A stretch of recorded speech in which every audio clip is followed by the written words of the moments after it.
Okay, finally, there we go. We're alive. Right, so welcome everyone. I've got a new kind of format today. The last few videos I've just been scrolling around looking at some different boats on the internet. But today I've taken 3 of those boats and compare.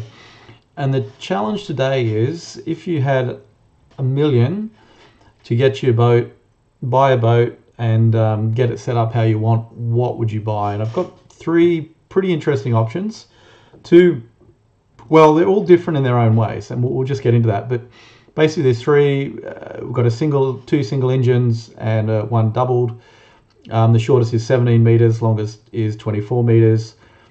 The lightest is 42 tons, the heaviest is 99 tons, and the purchase price, or the asking price on the internet, is low 495,000 euros, or about 600,000 US dollars, and the upper is 690,000 euros, about 840,000.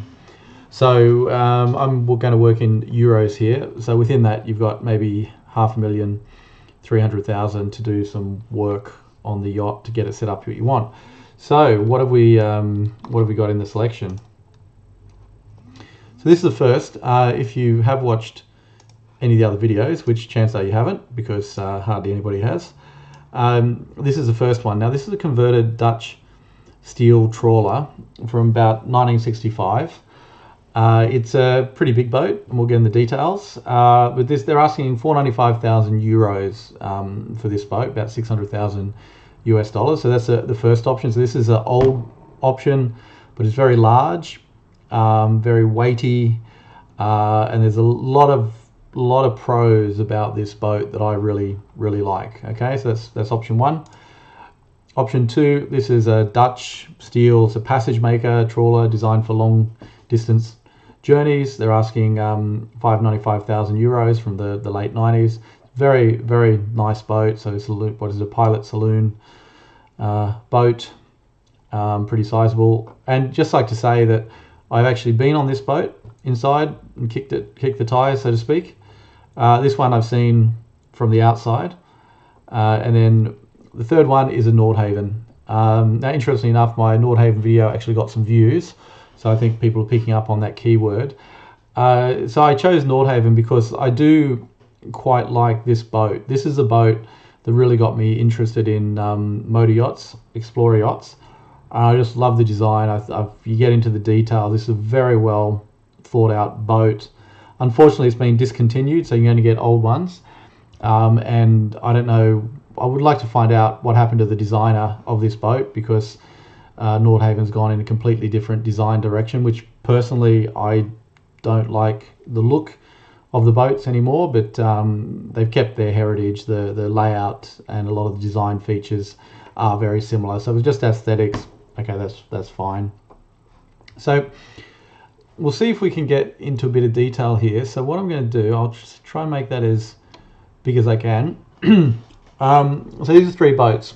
So the Dutch boat, two Dutch boats, steel Dutch boats, and it's an American brand, Nordhavn, but the yachts are generally built in China, I believe, could be Taiwan.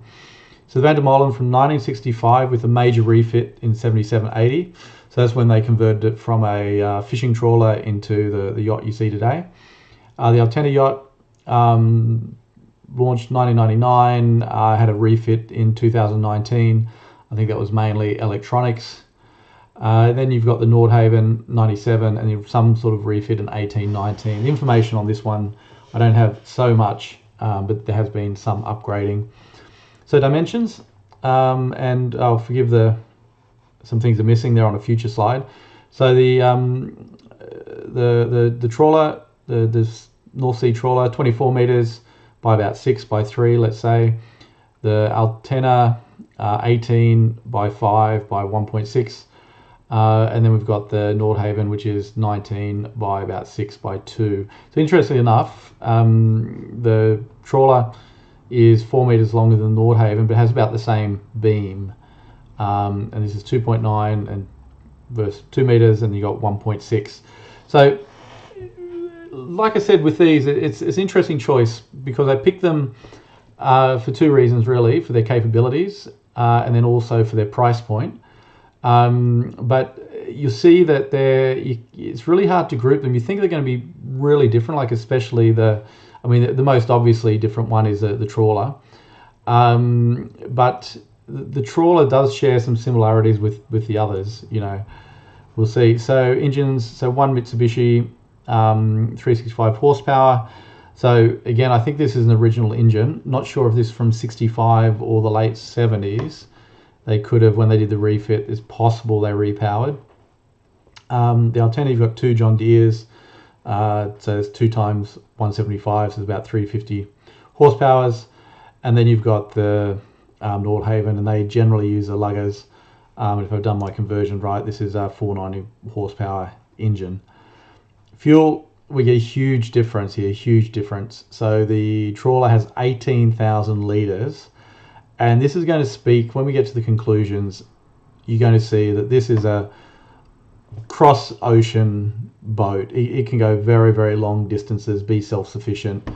You don't have to worry about that. So that is really one of the advantages.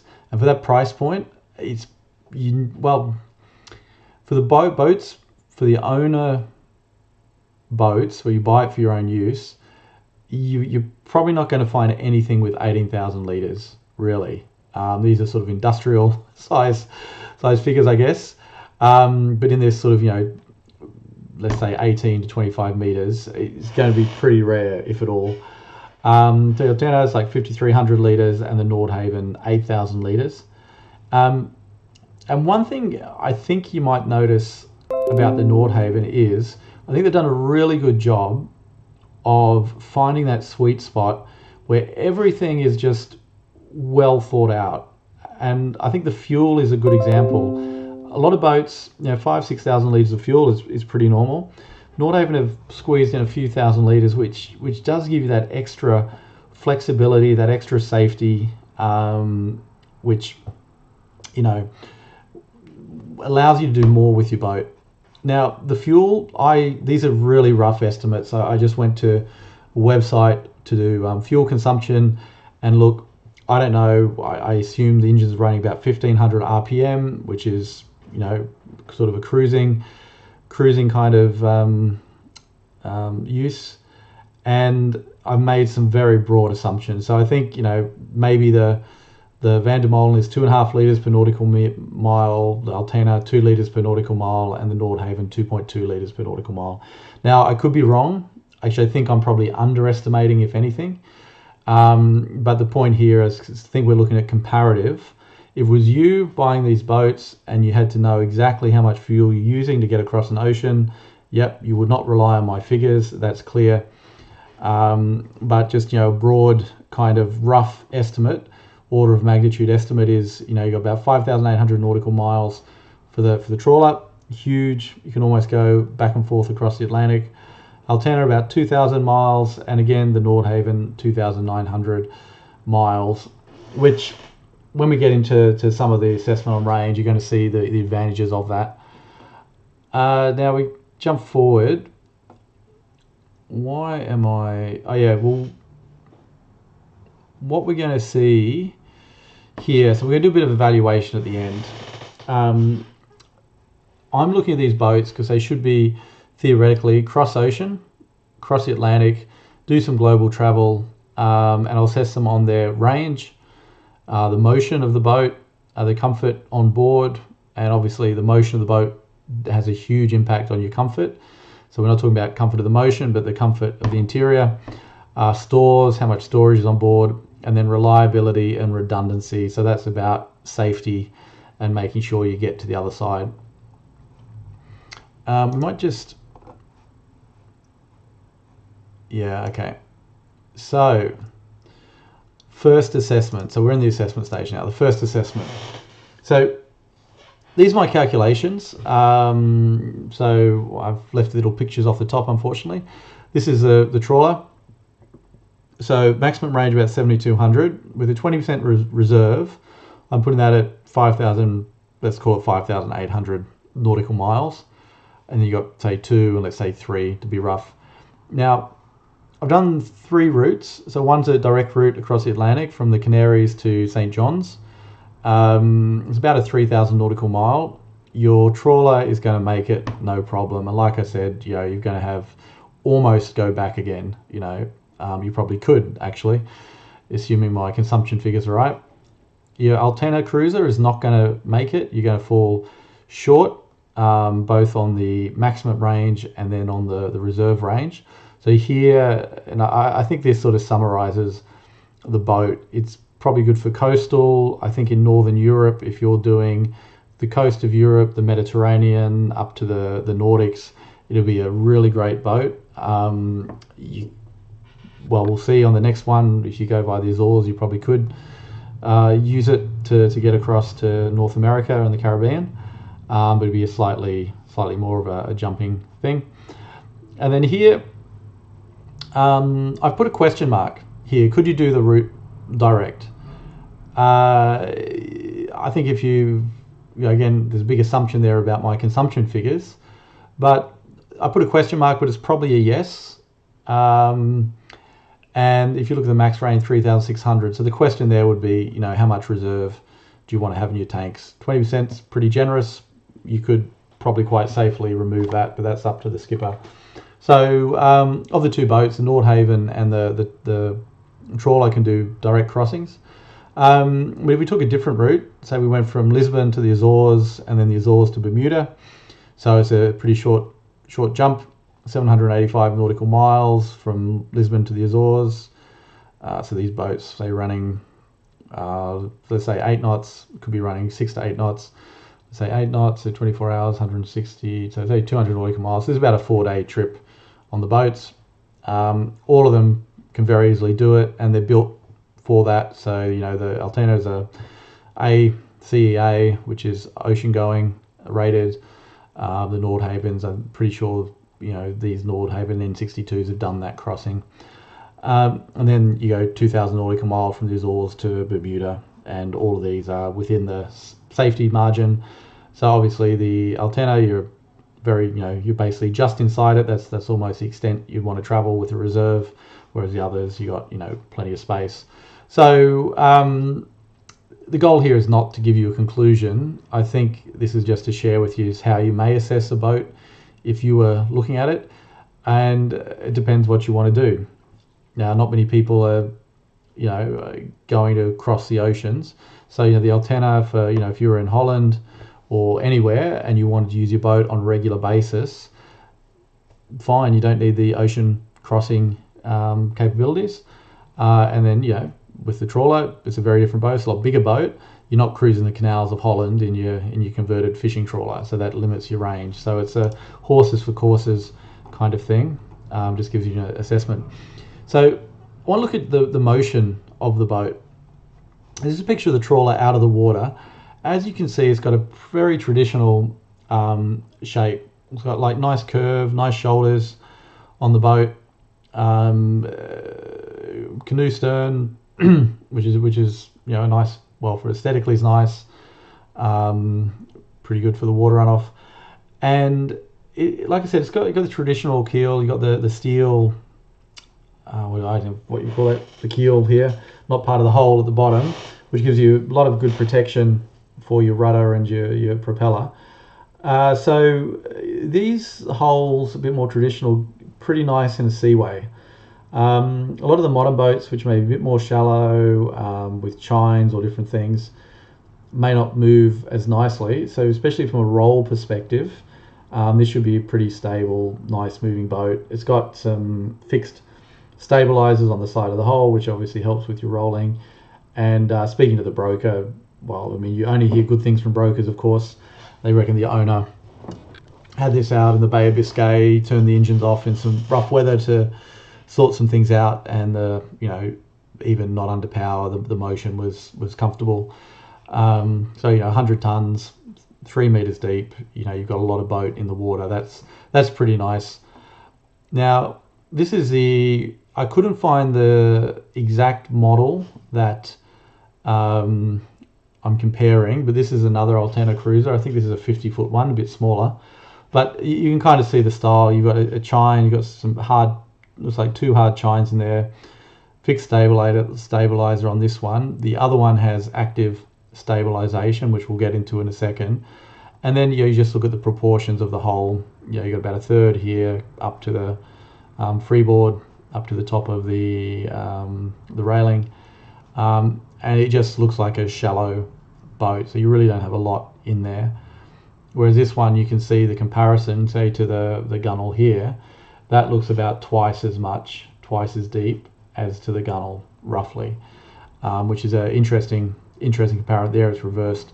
So the rule kind of is, for hull stability, the more boat in the water, the better.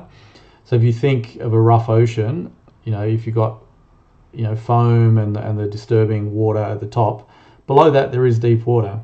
And if you've got a keel in the still water below the rough stuff, you're generally going to be okay. And this is one of the criticisms of modern sailing boats with the fin keels, because the majority of the hull sits on top of the rough water, so they're very much affected by that, and they only have a small part of the hull, which is the keel, in the water, which provides a bit of lateral stability. But you really need that hull to provide resistance for rolling, which this one has. And this one's not going to have so much. Now, if you look at the Nordhavn 62, this is it in some reasonably rough weather. And we'll get into the rolling at the moment, but I just want you to take a look at that. People watching this are probably very aware of how a boat moves on the water. They've designed this so your steering and all your living is pretty much in the part of the boat which moves the less on a pitch. So you're going to pitch, if you've ever stood on the front of a boat, even in not so rough weather, this moves up a lot, like meters up and down. With this part of the boat, this is kind of like the pivot point around here. So you should have quite a nice steady backwards and forwards motion, even in some pretty rough weather. So this is the one thing I like about the Nordhavns, especially on these style yachts. They do have some more sort of coastal boats and smaller boats, which may be sort of more weekend day trips. But for their serious boats, they design it on the same principle, where they've got the saloon, the steerage, everything sort of towards the back for more comfortable, and that's a really nice design feature of the Nordhavns. So the pitching on this is going to be a lot more comfortable. I just want to compare it to this. So this is a pilot saloon. The pilot here, the saloon there, and so it's a little bit rough, shall we say, but they're going over wave. You think about I need to get some videos at some point. The motion here, they're moving through a lot of vertical, whereas back here, I'm guessing the pivot point for the pitch is probably going to be about here. So if you're in the middle of the boat, you're fine, but if you're up forward, you're going to be moving a lot. And at sea, that can tire you out. That can tire you out. A lot of the reasons they say for on smaller yachts, the crew abandoning ship is just the violent motion of the boat. It wears people out. They feel more insecure. The boat is probably fine, but it just feels like it's not. These are a bit different than a small 30-foot fiberglass sailing yacht, but just as a sort of a maybe need some experience seeing how the boats move. You're going to be more comfortable on this in rough weather from a pitch perspective than this, basically being thrown up and down on the waves. This might even be a Nordhavn too. The other thing I want to do for the N62, you can see they've got these, there's a proper name for them, plates. So when they're at anchor, and I believe, I'm not 100% sure, I believe it's possible to use these when you're under motion. You put out these booms, drop basically their large plates, which will either just sit there under the water and they'll prevent the boat from rolling because they offer resistance. In addition to the hull and the inertia that just the weight and the hull of the boat has, these plates offer drag in the water and keep your boat from minimise the roll on the boat. So that's a nice touch. And there's a big difference between active and passive stabilization. So active, you've got your fins, they're moving constantly. There is potential they can wear out and break. There's actually a really great video of, I think, the first Atlantic crossing on Nordhavns, and on one of the boats, their active stabilization, something went wrong there. I think they fixed it, but they said they were very, very uncomfortable. And again, if we go back to the traditional style boats, from the whole shape you get so much more stability. You don't have to rely on systems that break for your comfort because it's built into the design. That's really great. Where a lot of modern boats, they can compensate for, let's say, non-seaworthy designs, or they're compensating some of the motion of the boat for other advantages, like they want to go faster. So you know, if you've got a nicely designed hull which is going to move well in the water, nothing's going to break unless the hull breaks, right? Well, then you've got different issues to worry about. This one here, it's a system. It can break, you know, cables can break, you know, booms can break, whole things can break. But again, you're not relying on mechanical action to move it. So it's just wear and tear, and you know, as long as you maintain it, change your cables every number of years, etc., you know, you should be okay. Whereas the active ones, they're very good, don't get me wrong, but just like all systems which have a lot of movements on a journey, so the same for your autopilot, those things are wearing, and you've got to watch the cogs that they don't wear down. That's a really classic one to lose yourself steering in the middle of the ocean because you didn't check, you know, you've had it on board for a number of years and used it a lot, and it just breaks down one day through to lack of maintenance. These require less maintenance. Now the danger here is if these plates do come out of the water and swing around, they can damage the boat, and if it's a fiberglass boat, that can be problematic. On a steel boat, okay, you're going to get a dent, lose a bit of paint, but that's about it. I don't know how often that happens, the risk of that happening. I know the principle on them, but I don't have any experience, so but just something else to think about. And then under the boat here, you see bulbous keel, and you see here again, like just the dimensions. It's maybe this is from the bottom of the keel, it's about 50-50, and the bottom of the hull, you know, maybe that's 30% up to the, you know, in comparison to the freeboard. So again, it's a modern yacht. It's you know, fairly shallow, and you can see at the rear end it sort of really gets, you know, flat. So that's going to be your I call them your ducktail.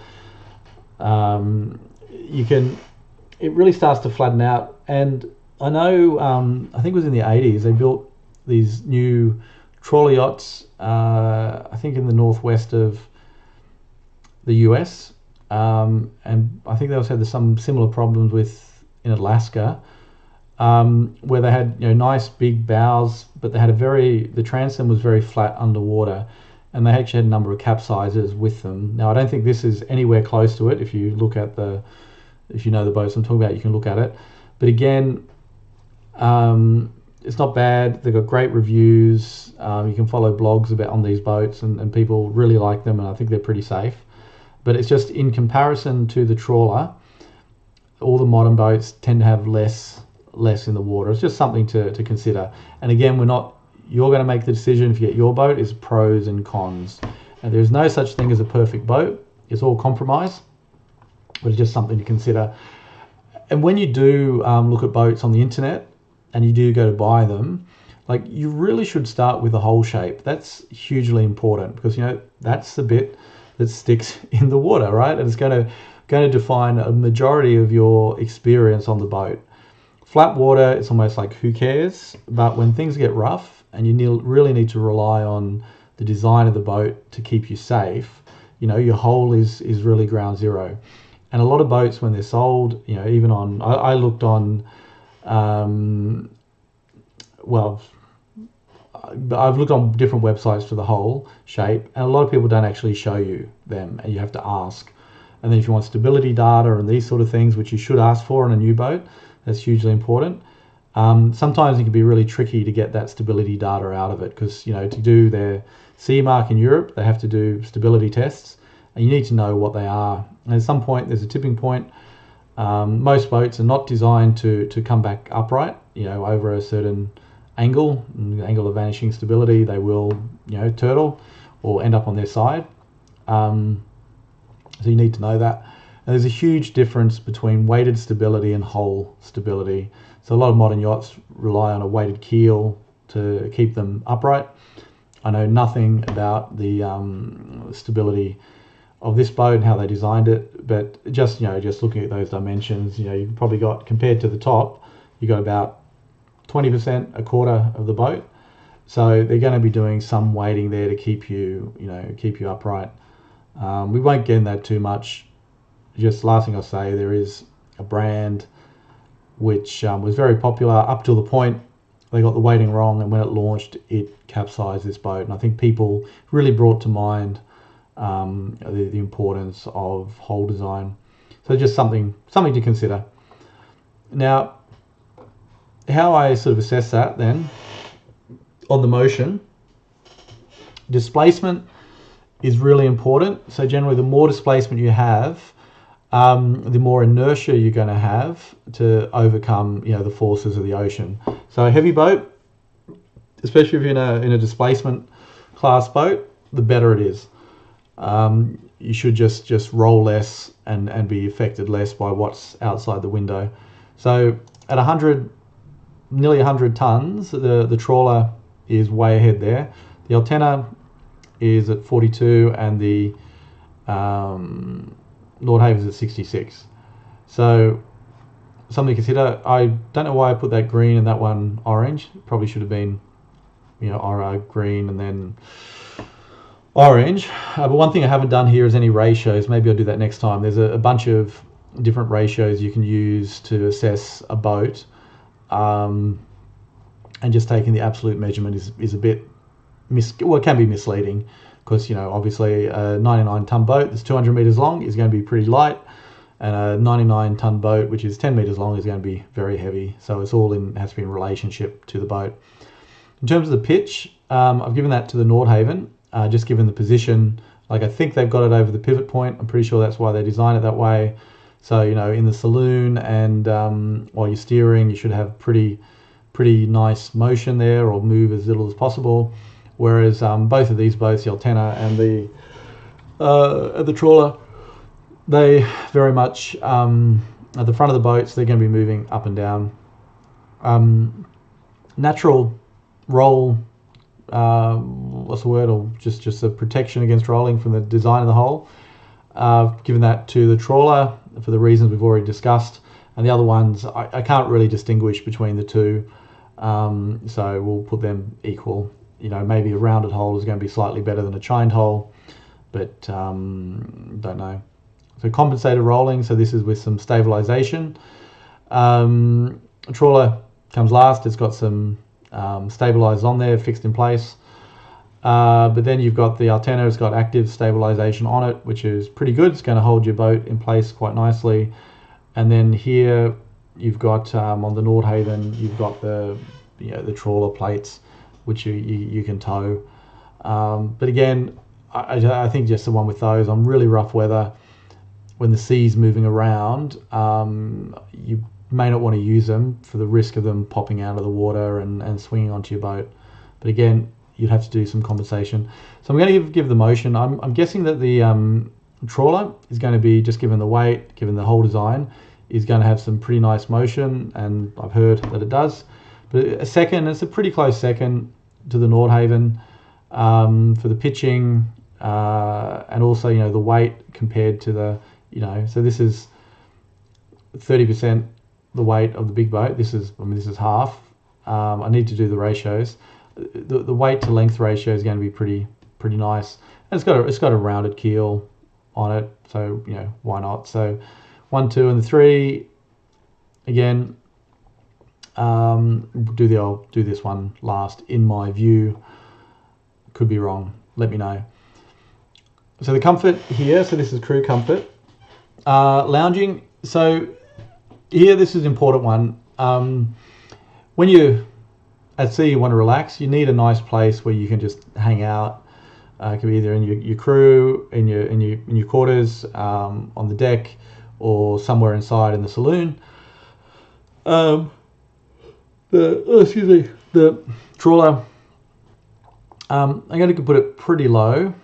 It's got 2 comfortable seats, which are single seats, but no really big sofa or lounging area. So a lot of the boats have a big L-shaped sofa. It's got room for one. I'd put one in, but that's low. The deck areas, you've got a couple of benches. I wouldn't say they're great places to sit. So there's not really a lot of places, and the cabins are below deck. There's no portholes or anything, and they're okay, but it's a bit sparse. So it's not really the most luxurious yacht in the world. The Nordhavn and the Altena, they've got some pretty nice interiors. Again with different social spaces. So I think the Altena, you've got your pilot house, you've got the saloon, and if you go down, you've got a kitchen with areas. Here you've got the steering. I think there's a little area behind there, and saloon, so the pilot seat on your saloon area. So again, maybe a little bit tighter on here, but comfortable. Privacy. So can you get away from other people, from other crew members when you're on the boat? I'm going to put this as high because it's a pretty big boat. You got like 2 decks. You've got the cabins. In the cabins, it's a very spacious boat. Now, obviously, you got a lot more length on the boat, which is one reason, but it's pretty high. These two average, for a couple on these boats, it'll be fine. You've got a family of 5, or you got you and your friends, 5 or 6 people on board. You may be living in each other's pockets. Yeah, you will be on the trawler as well to some degree, but maybe less so than the other ones. Climate, fine. They've both got heating, cooling. Outdoor, large spaces could be made more comfortable. There's a lot you could do to actually make them more comfortable. This one really has limited outdoor space. I mean, you've got the steering on the top, flybridge steering, but the decks are really just more for storing dinghies and different things. It's apart from the flybridge, there's not a lot of outdoor space. Here, this is actually really good because you've got a nice covered rear deck for dining or just hanging out or fishing, and then you've also got, I believe, a small deck out the back there. So and you got the Portuguese bridge as well, so you can actually stand forward and see directly out with unobstructed visibility. So that's actually really nice, that one. And the cabins, these ones, there's no porthole, so it's you're just down there for sleeping. I don't mind that personally. It depends on what your goal is as a cruiser. So if you're just there for sleeping or changing or whatever you're doing, it's fine. Here, this one again, it's okay. I wouldn't put it as great. Both these are okay. So maybe slightly more luxurious than the trawler. So comfort, I'm not really going to put a score on these. It really depends on what you want. My feeling sort of goes to the Altena is designed to be a little bit more luxurious than the other boats. So probably the Altena, the Nordhavn, and then the trawler in terms of comfort. So stores, this is how much space you have. This one's a clear winner. I mean, part of it's the size.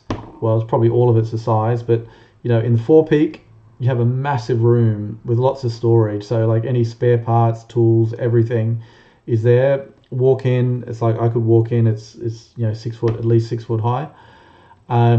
Lots of space, and then you've got plenty of cold storage space. You've got these massive, basically you drop down with a ladder, these massive storerooms. There is just space all through this boat in the cabins, so you're never going to run out of space as well. You've got this big back deck. You can see here, it looks like a pretty traditional kind of a boat with again a keel, but if you wanted to, you get sea kayaks on this. You could get skidoos on this. A lot of different things. There's a huge amount of space, so the possibilities. So if you wanted to do some real expedition stuff and have your Zodiacs and your kayaks and God knows what else out there, this is a boat you could do. And like I said, it's got a massive range on it, and you can really load it for weeks and weeks at sea. So this one wins. It's just, the other two just cannot compete at all. If you watch the Nordhavn videos, now this is nothing against Nordhavn, it's just the size of the boat. You watch any videos of people doing their preparations, they have spare parts under the sofas, in little nooks and crannies, and it's nice to have a big boat where you can have everything organized, labeled, where it is, something breaks, so you go and you get your part. and off you go, as opposed to, you know, either having a list and looking up on the list and then opening up the sofa to get your spare water pump or whatever it is. This is so well laid, you know, brilliant. I really like this. So reliability and redundancy. So this is really about, are you going to break down? So your first defense is have reliable equipment on board so it doesn't break down, and redundancy is really your second line defense. If you do break down, what have you got in place to compensate for that broken equipment? So the first one is really important. So the reserve power. The trawler has no reserve power. So you've got a single engine. It's a big engine. It's pretty reliable. Should not break down. Well, we'll get that in a second. It's an older engine. But still, you can have bad fuel. Things can go wrong. You know, you've really got nothing to bring you home at that point. And finding somebody to tow you on a boat this size in the middle of the Atlantic could be problematic. I mean, the good news is you've got all that storage space, so you're not going to starve. You should be okay. But that could be a problem potentially. And again, if you're going to do like really big trips, you may want to think about things like that. So the Altena, it's got 2 engines, so fine. This is where you need to be careful about how you manage your fuel. So if you do have bad fuel, both engines can be, you know, stopped due to the bad fuel, and then the second engine doesn't really account for much. But that's maybe a different way of approaching it. But if one engine, for whatever reason, does go kaput, breaks down, theoretically you've got a second engine you can run on. But I really like the Nordhavn setup. This is my absolute favorite. Like a nice solid main engine designed for continuous operation, and then a wing engine which just sits there. Hopefully you don't have to use it, but if you do lose the main engine, you can use the wing engine. You'll limp home, you know, probably maybe at half the speed what you did, but you'll get there. Now, especially if you've got a separate tank with good fuel, just in case, you know, you want to do your risk analysis on this. So if it is a fuel issue and you can't get the main engine running again, at least you've got a separate fuel source. So that's my favorite. So the hours on the boats, on the trawler, you got 12,000 hours after revision. So that's been after it's been fully pulled apart and rebuilt. So that's starting to get up there. This is going to need another rebuild. So it's a rough rule of thumb, but around 15,000 hours, you probably need a rebuild. Or maybe it needs a rebuild now, don't know. Whereas you look at the other boats, you've got 1,900 hours on the Altena, so it's quite low. And it's interesting on these boats, especially a lot of Dutch boats. You know, people, I'm sure it's in the USA too. People buy boats, you know, they use it a few weekends a year, and it doesn't really get the hours up, and that can be problematic if it's not well maintained. But if they're not being used, but they're being serviced every year, great, you shouldn't have a problem. The Nordhavn, don't know, they didn't have the hours. It had done a 20,000 nautical mile trip, so the engine could be a bit spanked. So don't know. I'm guessing the hours are going to be up there on the Nordhavn. So the is ignoring the engine hours. I probably should give the Nordhavn. I'm not sure why I gave it to the Altena. So I'd say 1 Nordhavn, 2 Altena, and the 3 the trawler. The trawler just basically due to the age and no redundancy. We'll get on to sort of what you could do if you were to buy either of these boats. But the Nordhavn, assuming the main engine has a reasonable number of hours, been well maintained, with the wing engine, absolutely the best setup. But I think it's equal first due to the assumed engine hours. So you had $1 million and you buy an Explorer yacht, and these were your 3 options. What would you do? So on the trawler yacht, it's been on the market for a while, and this is really important too when you're buying the yacht. See if you can get some statistics on the page. Find out when it was first put up, either if you got some people who good with internet stuff, see if they can get some data on when the page went up. and find out. This one's on at least a couple of years, and I admit it would be a hard boat to sell. It's going to be a very limited sort of market for a bunch of reasons. So the first bit will be negotiate the purchase price, because I think on the first one, you know, on the main trawler, you're going to have to spend money on it, and it'll be worthwhile if you can really get that purchase price down significantly. You know, if you get, I don't know if they would take, they want $495, would they take 300, 350?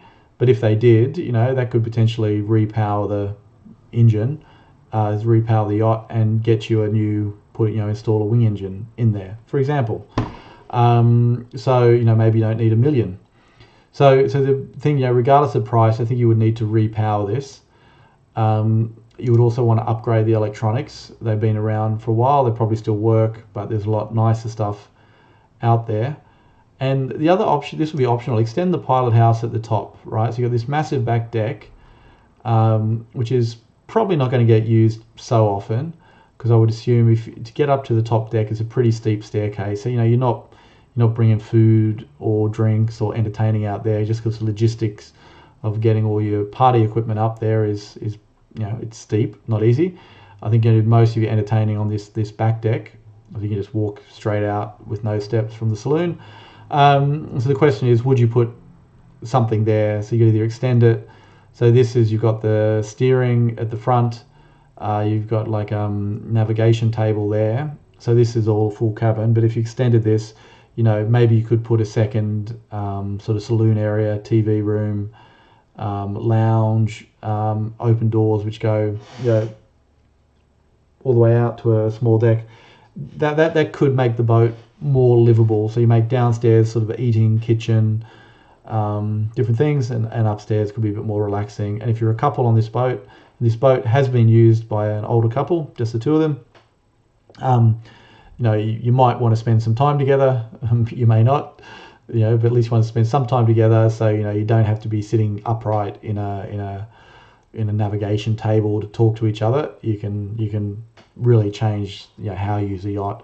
So I think, you know, if you did that, you could probably repower, upgrade the electronics, maybe extend the pilot house for, you know, 500,000 euros. You should be able to. And that's a real budget, go anywhere explorer, big boat, safe boat, lots of distance, everything you need on board. You know, for $1 million, that would be an amazing, absolutely amazing boat to have. Altena here, I think you'd buy it, you'd do nothing. It's not really a cross-ocean yacht. Like I said, you could do it, but I think this would be more if you wanted to see the Med, go up to the Nordics, things like that. It'd be a really great boat for that. And you could do, you have to see the height with everything down, but I'm guessing you could do a lot of canals and the big rivers in Europe. So that'd be a nice boat. So if that was your goal, you know, just buy it. I really think you have to do nothing on it. It's been well maintained, low engine hours. So the Nordhavn, I think you'd buy it, you'd refit it somewhat. It's getting a bit old now, 23 years. You have to have a look at what work had been done on it. And again, just without knowing the engine hours, that would be the first place to start. And you may want to just take it out and go through all the systems, check all your through-hole fittings, your electronics, just everything, and get it set up. And if the interior is a bit tired, just change some upholstery, do a few things to, you know, make it your boat. And you could definitely, you know, I'm pretty sure, like, it'd be a relatively inexpensive job. So, you know, I'm pretty sure you could do that for less than $1 million. So, you know, for me, I would not be in the market for the Altena. It would either be the Nordhavn or the Trawler, and it's a really difficult, would be a very difficult decision for me, because when you really get into it, it's every boat's a compromise. And, you know, on the one hand, the Trawler has some things that I really love. On the other side, I really love the look of the Nordhavn. You know, for 2, 3, 4 people, it's a great boat. The Trawler steel, I prefer steel, but again, you know, Nordhavns are built pretty tough. It's got the wing engine. So it would be a hard decision. Unfortunately, I'm not in that position today to do that. Hopefully soon. But yeah, so just to give you. So I mean that's the video. I hope you enjoyed it. This is really just to give you an overview of at least how my mind works in assessing boats. The really key thing there is to what do you want to use it for, what's important to you. Try and build a hierarchy of those needs. Is it safety, then distance, whatever it is, and try and assess, get all the information you can to assess it. Ultimately, you need to visit. If you are interested in any of these boats, you need to do a lot of research online, see if you can speak to owners like the N62. They've been around a while. You could probably find an owner who'd be willing to talk to you, and they can tell you the good things and the negative things of the boats. The converted trawler, I think you'd want to have a good conversation with the owners, not just the broker. A little bit biased, you've got to be careful. I think most people selling boats are honest, the owners at least, and get your surveys done, take it out for your sea trials, different things. And I even thought for the trawler, if you could, for example, do a charter with the owner, pay them to go out for a week. I don't know, go to the Azores back, or do some trips up to Scotland or the Nordics or somewhere, just to run it through its paces, so you get to know the boat and the feeling of the boat. That's really important, because once you've got it, it's yours. You need to know it. And I know buying a new boat, when you get on board, it takes a while. I would say it takes about 6 months to get to know your boat at least, and there's always something to learn. So buying a boat in this magnitude, if you're going to spend a lot of time on it, you don't want to just look at it and buy it. You really want to take it through its paces. So if it's possible, to do sort of some longer trips on it, and if you've got to pay to charter the boat, then do so if that's a possibility, because it may cost you a few thousand, but you could save yourself a lot more money than that. So there we go. Hopefully this video was a little bit more structured, less just random searching. And thanks very much for watching.